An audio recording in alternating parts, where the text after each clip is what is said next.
क्या किसी ने खूब कहा है, भरोसा तो अपनी सांसों का नहीं है और हम इंसान पे करते हैं। जय हिंद साथियों। एक बार एक शहर में एक संगीतकार आया।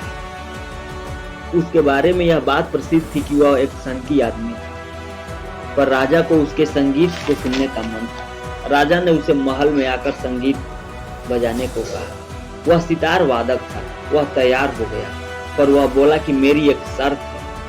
राजा ने कहा कि ठीक है, आप अपनी शर्त बताओ। उसने कहा कि सभी श्रोताओं को संगीत मूर्ति की तरह स्थिर होकर सुनना होगा। कोई अपना सर नहीं हिलाएगा, कोई बिल्कुल नहीं हिलेगा। प्रशंसा के लिए भी कोई अपना सर नहीं हिलाएगा, और अगर किसी ने ऐसा किया तो उसका सर काट दिया जाएगा। राजा इस शर्त को सुनकर परेशान हो गया, पर फिर भी वह राजी हो गया। पूरे शहर में यह सूचना दे दी गई और साथ ही साथ संगीतकार की शर्त को भी बता गई। संगीत सुनने का मन तो बहुत से लोगों का था, लेकिन जिसने भी संगीतकार के इस शर्त को सुना उसे बहुत ही हैरानी हुई।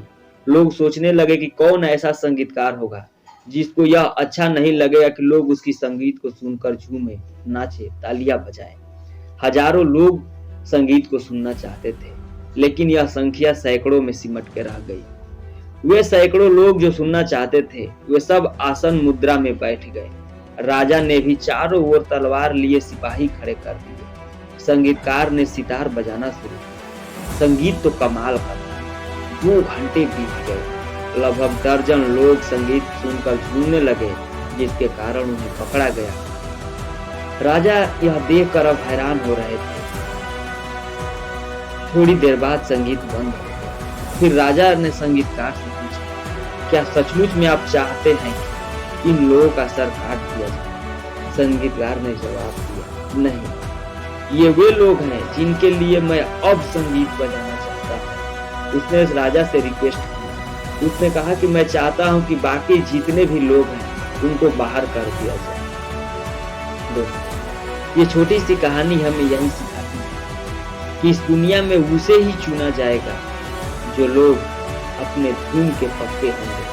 आपने इस छोटी सी कहानी में देखा कि जो लोग शर्त को मंजूर कर लिए उनको बाहर कर दिया गया, और जो लोग अपने धुन में झूमने लगे उन्हें ही चुन लिया गया।